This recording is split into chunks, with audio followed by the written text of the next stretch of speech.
Si l'Église est née du Saint-Esprit, elle est née d'un travail d'enfantement du Fils de Dieu.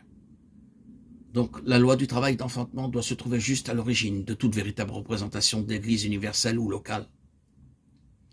Dans le Nouveau Testament, l'Église universelle et les églises locales sont issues d'un réel travail d'enfantement. Le travail d'enfantement, l'agonie et la souffrance de Christ ont donné naissance à l'Église à la Pentecôte. Ceux qui constituèrent son noyau furent baptisés dans sa passion. Ils souffrirent le brisement de leur âme lorsque Jésus mourut, d'où leur joie extatique lorsqu'il ressuscita.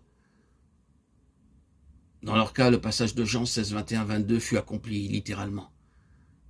Cela ne nécessite aucun développement. Mais qu'en est-il des églises? Pouvons-nous mettre notre doigt sur une église du Nouveau Testament qui ne soit pas née de la souffrance et dans les souffrances? Dès qu'une telle église était en vue, la bataille pour sa vie même, son existence même commençait. Lapidation, emprisonnement, coups de fouet, poursuites, machinations, persécutions de tout genre se trouvaient à l'apparition de chacune de telles représentations potentielles de Christ corporativement.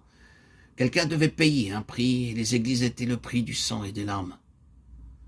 Lorsque la puissance est perdue, peut-être par la négligence, la bêtise, la querelle, la division, le formalisme ou la perte d'essence de la valeur de la vérité, ou pour toute autre raison, l'unique chemin de recouvrement sera celui d'un nouveau baptême, dans la douleur, le remords, les larmes et le travail d'enfantement. C'est assurément la juste interprétation de la seconde lettre aux Corinthiens, à la suite de la première. C'est aussi sûrement la clé pour la situation dans la plupart des églises des chapitres 2 et 3 de l'Apocalypse. C'est précisément sous-entendu dans le cas de la Odyssée, une église qui ne souffre pas pour sa vie et par toutes les lois de la nature et de la grâce, une église faible et inefficace. En suivant encore la ligne de l'histoire de Paul et de l'église, nous devons dire qu'une expression locale de l'église et de tous ses membres doit être le résultat d'une rencontre avec Dieu en Christ. Tout ministère corporatif ou personnel qui doit être aussi fécond que le fut celui de Paul, même à un degré plus limité, doit connaître une telle rencontre à son début. La croix et la résurrection de Christ furent cela pour le noyau, la compagnie représentative. La croix fut dévastatrice et désolatrice pour toute la suffisance personnelle, l'assurance personnelle, la confiance en soi, l'orgueil, l'ambition et la présomption de l'homme.